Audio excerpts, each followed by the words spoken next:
Hello students, welcome to our channel Charge mind.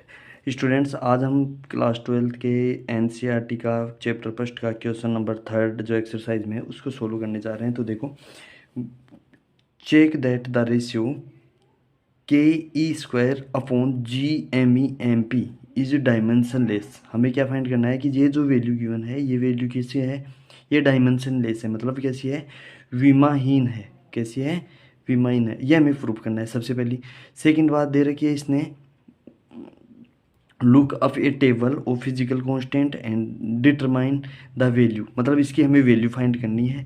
और वो does the ratio signify, और हमारे पास इसका रेशियो आता है ना, वो रेशियो क्या आता है ये फाइंड करना है। तो चलिए शुरू करते हैं। और शुरू करने से पहले देखो, जैसे मैं आपको एक, हमारे पास कूलम्ब फोर्स होता है ना, कूलम्ब फोर्स। तो कूलम्ब फोर्स की हमारे पास एक वैल्यू निकल के आई थी, वो क्या थी, F is to k Q1 Q2 upon r square, ये वैल्यू निकल के आती।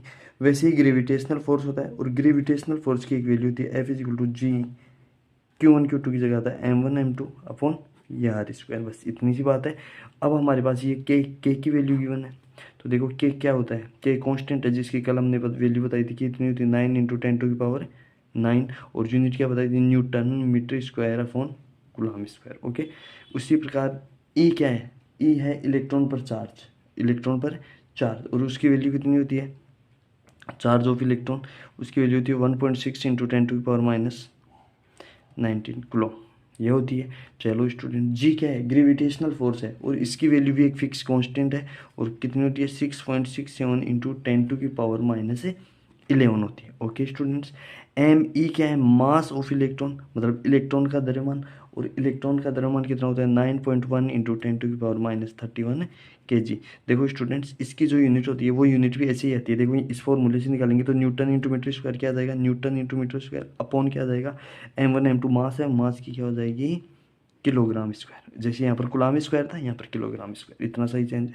उसके बाद मास ऑफ प्रोटॉन की बात करते हैं, मतलब प्रोटॉन पर जो द्रव्यमान होता है, वो प्रोटॉन पर द्रव्यमान होता है 1.67 या 66 इंटू 10⁻27 kg, ये होता है प्रोटॉन पर द्रव्य।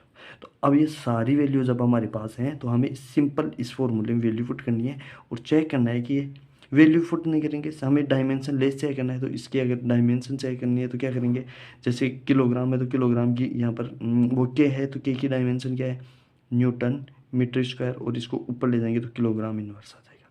वैसे इलेक्ट्रॉन, इलेक्ट्रॉन क्या है, चार्ज ऑफ इलेक्ट्रॉन, और इसका स्क्वायर है, तो इलेक्ट्रॉन पर चार्ज कितना होता है, कूलम्ब स्क्वायर, तो ये आ जाएगा। फिर उसी प्रकार नीचे ग्रेविटेशनल है, तो इसके लिए आ जाएगा न्यूटन मीटर स्क्वायर, और ऊपर जाएगा तो ये किलोग्राम की पावर -2। ओके, फिर नीचे क्या है, मास ऑफ इलेक्ट्रॉन किलोग्राम, और मास ऑफ प्रोटॉन किलोग्राम, मतलब ये भी किलोग्राम और ये भी किलोग्राम। देखो कुछ नहीं किया हमने, के की यूनिट रखी यहाँ पर, यहाँ पर ई स्क्वायर मतलब इलेक्ट्रॉन का स्क्वायर है उसकी यूनिट रख दी। यहाँ पर जी की यूनिट रखी, जी क्या है, ग्रेविटेशनल कांस्टेंट, गुरुत्वाकर्षण नियतांक है, उसकी वैल्यू रख दी। यूनिट की बात कर रहे हैं क्योंकि हमें चेक क्या करना है, डायमेंशन लेस है कि नहीं। अब देखो यहाँ पर, देखो न्यूटन से न्यूट्रल कैंसिल आउट हो गया।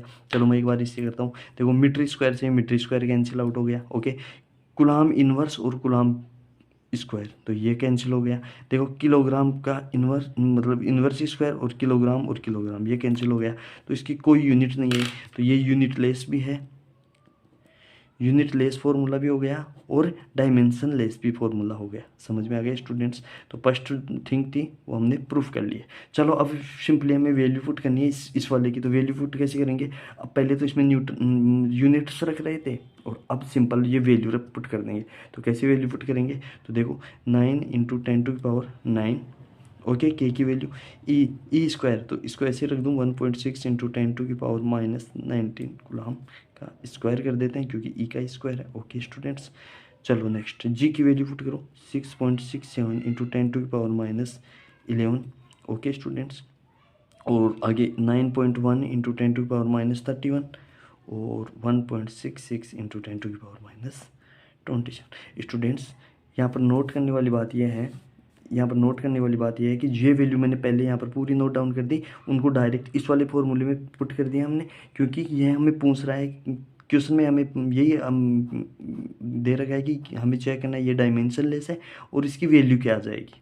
ठीक है। तो अब वैल्यू देखो सिंपल यहाँ पर आ जाएगी। पहले पावर सोल्व किया करो ऐसे क्वेश्चन में, जिनको भी अगर कैलकुलेशन में दिक्कत होती है। तो देखो 10⁹ है और ये कितना हो जाएगा 38 हो जाएगा माइनस का, तो 10⁹ इंटू 10⁻38 हो जाएगा। ओके, और नीचे चेक करो 10⁻11 है और ये -31 है और ये 10⁻27 है। इन वैल्यू को मैं एक बार के लिए छोड़ रहा हूँ, उनको यहाँ पर नोट डाउन कर लो आप। जैसे 9 इंटू 1.6 इंटू 1.6, ओके, और यहाँ पर 6.67 इंटू 9.1 इंटू 1.66। क्यों, देखो चेक करो, मैं तो कुछ एक स्टेप डायरेक्ट लिखने की कोशिश कर रहा हूँ।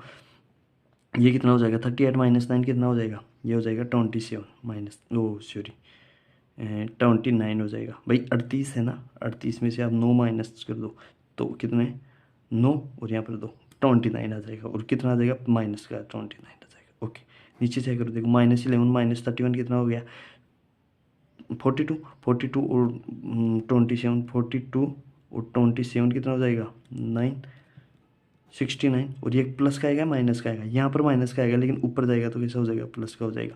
अब देखो ये 69 तो प्लस का है और ये 29 माइनस का है, कितना हो जाएगा 0 और 4।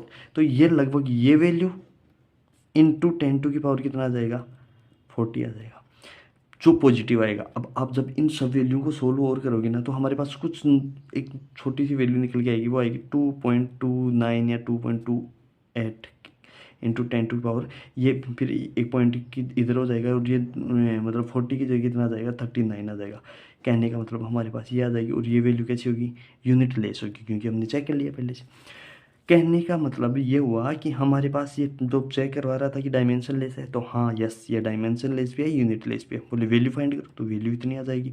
और देखो 10⁻39 पॉजिटिव आ रहा है, पॉजिटिव आ रहा है मतलब सोचो कि ये कितना स्ट्रॉन्ग फोर्स है।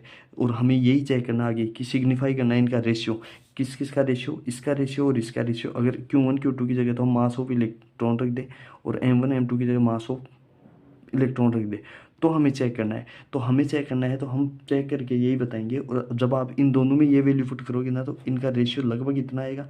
और हम ये कह सकते हैं कि जो हमारे पास स्थिर विद्युत की बल है, कौन सा बल, स्थिर विद्युत की मतलब इलेक्ट्रोस्टैटिक फोर्स है, जो इस कूलाम फोर्स है, वो कूलाम फोर्स ज़्यादा स्ट्रॉन्ग होगा। कौन ज़्यादा स्ट्रॉन्ग होगा, कूलाम फोर्स स्ट्रॉन्ग होगा।